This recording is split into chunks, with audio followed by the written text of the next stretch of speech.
मित्रांनो नमस्कार, स्वागत आहे पुनश्च एकदा तुमचं माझ्या DK टीचर्स सपोर्ट या यूट्यूब चॅनलमध्ये. मित्रांनो, भारताची जनगणना हे काम आपण सर्वांनी सुरू केलेलं आहे. काम सुरू केल्यावर आपल्याला प्रचंड अडचणी आणि काही आपल्या अनावधानानं चुकाही होत आहेत. यामधून आपल्याला टेन्शन येतं आहे, काम करण्यासाठी अडथळे निर्माण होते. या सगळ्या गोष्टी मान्य आहेत, पण या सगळ्या समस्या, अडचणी आणि येणाऱ्या गोष्टींना मागे सारून किंवा त्याच्यावर मात करून आपण हे आपलं काम पूर्ण करणं आवश्यक आहे आणि आपली दिलेली जबाबदारी त्यातून आपण बाहेर पडणं आवश्यक आहे. या प्रत्येक समस्येबाबत, प्रत्येक गोष्टीबाबत, आपल्या येणाऱ्या कमेंटवर, येणाऱ्या समस्येवर मी व्हिडिओ बनवत आहे, छोटे छोटे आपल्यासमोर देत आहे. व्हिडिओ नक्की पहा, चॅनलशी जोडून राहा. चॅनल सबस्क्राईब केलं नसेल तर नक्की सबस्क्राईब करा आणि रोज लक्ष द्या की मी नेमका कोणता व्हिडिओ टाकलेला आहे. मित्रांनो, हे सगळे व्हिडिओ जर पाहिले नसतील तर नक्की पहा, लिंक खाली डिस्क्रिप्शनमध्ये देतो किंवा डायरेक्ट चॅनलवर जाऊन सुद्धा पहा.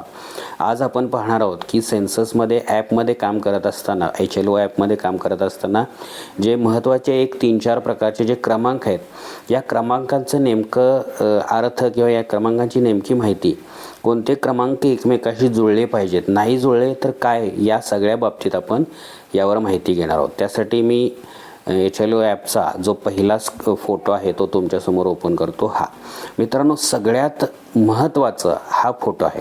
जेव्हा तुम्ही एखादं काम करायला सुरुवात करता तेव्हा हा पहिला पेज आपल्यासमोर येतं आणि याच ठिकाणी पहिले 3 प्रश्न आणि पहिले 3 क्रमांक आहेत. तुम्ही बघू शकता इथं, तुम्हाला आता मी थोडंसं हायलाईट करून दाखवतो. हा जो पहिला आहे तो लगेच येतो ऑटोमॅटिक, आणि दुसरा आहे इथं तो आपल्याला स्वतः टाकायला लागतो, सेल्फ. आणि तिसरा जो आहे गणनाघर क्रमांक, हा सुद्धा काय येतो, ऑटो येतो. बघा, पहिले 2 आहेत ते ऑटो, मधला आहे तो आपल्याला स्वतःला द्यायचा आहे आणि तिसरा आहे तो ऑटो येतो.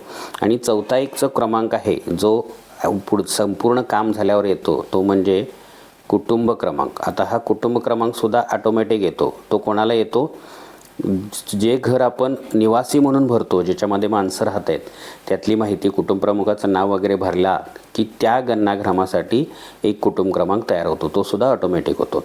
आता प्रत्येक गणनाघर याच्यामध्ये काही कुटुंब राहत नसतं, त्यामुळं गणनाघरं जर तुमची समजा 50 झाली तर त्यातली राहणारी घरं, माणसं राहणारी घरं जर 40 असतील तर कुटुंब क्रमांक हे तुमचे 40 झालेले असणार आहेत. तर मित्रांनो, इथं लक्षात घ्या, सगळ्यात महत्त्वाचा जो क्रमांक आहे इमारत क्रमांक. तुमच्या एरियामध्ये जेवढ्या इमारती आहेत तेवढं तुमचं काम आहे. आणि मग त्या प्रत्येक इमारत हे एक गणनाघर आहेच. मग ते दुकान असो, गोठा असो, मंदिर असो किंवा राहतं घर असो, प्रत्येक इमारत हे एक गणनाघर आहेच. म्हणजे जर तुमच्या एरियामध्ये 100 इमारती असतील तर पहिल्यांदा तुमचे 100 गणनाघरं झाली, हे फिक्स आहे. आणि ज्या इमारतीत एकापेक्षा जास्त गणनाघरं आहेत, अशी जर काही गणनाघरं वाढली, समजा तशी जर 20 वाढली तर गणनाघरं तुमची किती होणार आहेत, 120 होणार आहेत. लक्षात घ्या, इथं मी सगळं तुम्हाला बोटाने काढून दाखवत आहे. तर ह्या 100 इमारतीशी तुम्ही स्ट्रिक्ट राहायचं आहे. तुमच्या एरियामध्ये जर 100 इमारती आहेत, निवासी, अनिवासी, गोठा बेटा सगळं धरून, तर या 100 इमारतींचे 100 अंक तुमचे या ठिकाणी आले पाहिजेत. आणि हा इमारतीचा क्रमांक टाकतानाच तुम्ही अतिशय काळजीपूर्वक टाकायचा आहे. यावरच सगळं अवलंबून आहे, या क्रमांकावर. जर इथं तुमचा काही घोळ झाला, इथं तुम्ही चुकीचं टाकला तर ते कायमस्वरूपी चुकीचं राहणार आहे. बऱ्याच जणींना टाकलेलं आहे. आता इथं बघा, हा माझाच क्रमांक आहे, इथं काय VN दिसते, ॲक्च्युली इथं काय टाकायचं, CN हा सुरुवात करायची. आता काही जिल्ह्यामध्ये CN डायरेक्ट 1 टाकायला सांगितले, तर काही ट्रेनिंगच्या ठिकाणी CN 001 असा 3 अंकी क्रमांक टाकायला सांगितला आहे. तर हे आता ज्या त्या ठिकाणचं आहे, यामध्ये तुम्ही काही टेन्शन घेऊ नका. आता या पद्धतीनं हे क्रमांक द्यायचं आहे. इथं CN कंपल्सरी आहे, नंतर 1, 2, 3 टाकायचे.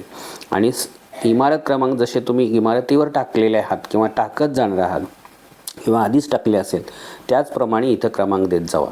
समजा आता या सगळ्या गोष्टीमध्ये होतं काय बघा, तुमच्या हे जे आता मी 3 आकडे सांगितले, 3, 4, याच्यामध्ये आता काही चुका काय व्हायला लागल्यात बघा. जेव्हा तुम्ही या ठिकाणी जाता, इथं जाता, एकच मिनिट, इथं जेव्हा काम करायला जाता, इथं गेल्याबरोबर काय होतं, इथं क्लिक केल्याबरोबर हा पेज उघडतो, हा, आणि लगेच त्याची एक ओळ तयार होते. म्हणजे तुम्ही काम सुरू केलं म्हणून एक ओळ लगेच तयार होते ऑटोमॅटिक. मग तुमच्याकडे जो तुम्ही इमारत क्रमांक आलेला आहे तो टाकलेला असतो आणि गणनाघर ॲटोमॅटिक इथं नवीनवर क्लिक केलात तुम्ही, नवीन हा इथं शब्द असतो, नवीनवर क्लिक केलात की इथं गणनाघराचा क्रमांकसुद्धा ऑटोमॅटिक येतो. हे सगळं अशी प्रोसेस चालू राहते. पण मध्येच काय होतं, जर तुम्ही काही गणनाघरं किंवा काही माहिती जर तुम्ही डिलीट केलात तर तुमचा ओळ क्रमांक आणि गणनाघर क्रमांक हा पुढचाच राहतो, किंवा गणनाघर क्रमांक कदाचित एखाद्या वेळेस सिक्वेन्स देईल, पण ओळ क्रमांक जो त्यावेळी घेतला होता तुम्ही ते काम करताना, त्याची माहिती जरी तुम्ही डिलीट केली तर ओळ क्रमांक सिस्टीममधून डिलीट होत नाही आणि तो पुढं तसंच चालू राहतो. आता यातलं कोणता अंक जुळला पाहिजे याबाबत बोलू आपण. ओळ क्रमांक आणि इमारत जुळली पाहिजे का, तर अजिबात नाही. कारण प्रत्येक इमारतीला एक ओळ तयार होतेच, पण एकाच इमारतीत 2 किंवा 3 गणनाघरं जर तुम्ही 30 इमारतीचा नंबर घेऊन करत गेलात तर ओळ क्रमांक वाढत जाते. इमारत क्रमांक तोच राहत जातो, पण ओळ क्रमांक वाढत जाते. म्हणजे इमारत क्रमांक आणि ओळ क्रमांक जुळणं आवश्यक नाही. तर काय जुळलं पाहिजे, तर ओळ क्रमांक आणि गणनाघर जुळलं पाहिजे. फॉर एक्झाम्पल इथं तुम्हाला माझा स्क्रीनशॉट दाखवतो. आता हा बघा मी सारांशमधून बघितला आहे. सारांश कुठं असतो बघा, हा सारांश अधूनमधून बघणं अतिशय आवश्यक आहे. यातून तुम्हाला झालेले इमारत क्रमांक कळतील, झालेलं गणनाघर क्रमांक कळतील, पुढची माहिती घेण्यावी. तर सारांशमध्ये गेल्यानंतर इथं जे हे तुम्हाला वरती आकडे दिसतात, हे सगळे हे आकडे यावरून आपण जरा समजावून घ्या. आता बघा इथं माझ्याकडं मी एकूण 45 गणनाघरं माझी झालेली आहेत. इमारती महत्त्वाच्या नाहीत, इमारती सारांशमध्ये येत नाहीत. इमारती माझ्या किती झाल्या आहेत ते खाली दिसेल बघा तुम्हाला इथं सगळ्यात खाली. इमारती झालेल्या आहेत माझ्या 30 आणि गणनाघरं झालेले आहेत 45. ही शेवटची एंट्री तुम्हाला दाखवली मी. आणि गणनाघरं कारण 45च्या 45मध्ये कुटुंब काय ते 30 घरामध्ये काही घरामध्ये जास्त गणनाघरं असल्यामुळे 45 झाले आहेत. आणि कुटुंब बघितल्यात तर इथं बघा कुटुंब 38 झाले आहेत. जेव्हा तुम्ही एखाद्या कुटुंब क्रमांकाचं नाव टाकून माहिती करता तेव्हा कुटुंब क्रमांक मिळतो. कुटुंब क्रमांक 38 झाले. तर इमारतीपेक्षा गणनाघरं जास्त असणार आणि कुटुंब क्रमांक नेहमी कमी असणार, हेही लक्षात ठेवा. तर आता इथं जर बघितलात तर इमारत 30 झालेत आणि गणनाघरं 45 झालेत. आणि इथं एकही मी हटवलेलं नाही किंवा एकही डिलीट केलेलं नाही. त्यामुळं माझं गणनाघर क्रमांक आणि इथं जर शेवटची एंट्री बघितलात गणनाघर क्रमांक आणि ओळ क्रमांक हा माझं जुळलेला आहे. जोपर्यंत तुम्ही कोणतंही डिलीट न करता व्यवस्थित सिक्वेन्सनं काम करत जाता तेव्हा ओळ क्रमांक आणि गणनाघर हे तुमचं जुळणार आहे. पण काही कारणास्तव जर तुम्ही काही एंट्र्या जर तुम्ही डिलीट केल्या, समजा काही अपूर्ण होत्या, काही चुकल्या होत्या म्हणून तुम्ही सिंक करायच्या आधी डिलीट केल्या, तर समजा तुमचं एकूण गणनाघरं झालेत 45, त्यानंतर तुम्ही डिलीट केलात 4, तर ओळ तुमची असणार आहे 49. हे 4 आणि हे झालेली 5 अशी पुढची ओळ तुमची 49वी येणार आहे. पण ॲक्च्युली तुमचं गणनाघर कितवं असणार आहे, 46वं गणनाघर असणार आहे. आणि ओळ क्रमांक मात्र किती असणार आहे, 49वी असणार आहे. समजा तुमचं सगळं काम झालं, तुमची गणनाघरं झाली 100. आपण इथं थोडंसं लिहून सांगूया. गणनाघरं तुमची झाली 100. त्यानंतर तुमचे हटवलेले झाले 10, तुमचे 10 एंट्र्या डिलीट झाल्या तसं समजूया.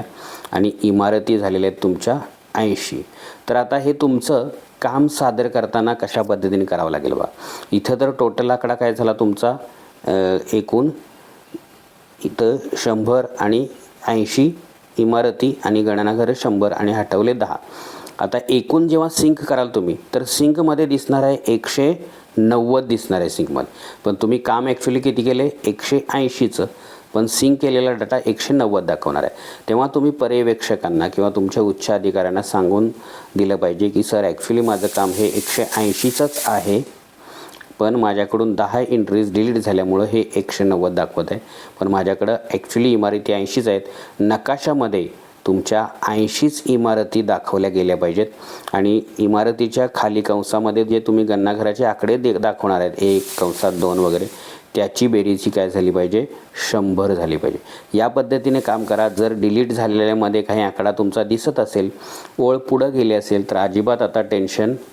तर मित्रांनो अजिबात टेन्शन घेऊ नका, काळजी करू नका. जर तुमचं काम खूप पुढं गेलेलं असेल, 75-80% तुम्ही काम केलं असेल आणि माहिती सिंकसुद्धा केली असेल, तर आता तुम्हाला ते डिलीट करून नव्यानं सुरूसुद्धा करता येणार नाही. माहिती एकदा सिंक केली तर तुम्ही ॲप जरी डिलीट करून नवीन घेतलं तरीसुद्धा सिंक केलेला सगळा डाटा तसंच राहतो. मग त्या डिलीट केलेला डाटासुद्धा सिंक झालेला असतो. त्यामुळं आता डिलीट वगैरे करून नवीन ॲप घेण्याच्या भानगडीत पडू नका. आहे तसं काम करत राहा आणि हटवलेल्यामध्ये जो आकडा आहे तो व्यवस्थित वजा करून अधिकाऱ्यांना तुम्हाला सांगायचं आहे याची मानसिक तयारी ठेवा किंवा आत्ताच त्यांना सांगून द्या असं असं झालेलं आहे. तर मित्रांनो, खूप तुम्हाला टेन्शन येते बऱ्याच गोष्टींचं. मी सगळ्यांचे कमेंट वाचतो, प्रचंड कमेंट आहेत. इमारत क्रमांक बरेच जण चुकवत आहेत. तर मित्रांनो, इथून पुढे तरी निदान काळजीपूर्वक काम करा. काम करत असताना डोकं शांत ठेवा. रोज थोडंच काम करा. घाई गडबडीत मी आज 30 इमारती 50 इमारती संपवतो असं अजिबात करू नका. प्रत्येक वेळी जेव्हा जेव्हा तुम्ही पुढच्या इमारतीचं काम करणार तेव्हा या ठिकाणी सारांशवर जाऊन झालेलं काम एकदा चेक करा. सगळ्यात शेवटचा आलेला इमारत क्रमांक घर क्रमांक चेक करा आणि मगच पुढचं घर भरायला घ्या. या पद्धतीने काम करत गेलात तर तुमच्या इथून पुढच्या चुका कमी होतील आणि तुमचं काम सोपं होईल. झालेल्या चुका आता राहू द्या तशाच, त्या फक्त वजा आणि हे करून तुम्हाला नंतर त्या सादर करायचे. तर मित्रांनो, चॅनलशी जोडून राहा. ट्रेनिंग मिळत असताना आपल्याला अशी परिपूर्ण माहिती मिळाली नसल्यामुळं आपल्या थोड्या चुका झालेल्या आहेत. त्यात आपला काही दोष नाही, पण जे आहे ते स्वीकारून आता आपण आपलं काम पूर्ण करूया. तुम्हाला पुन्हा एकदा कामासाठी शुभेच्छा. भेटूया पुढच्या अजूनही तुमचं टेन्शन कमी करणाऱ्या माहितीपूर्ण व्हिडिओमध्ये. तोपर्यंत take care and good bye.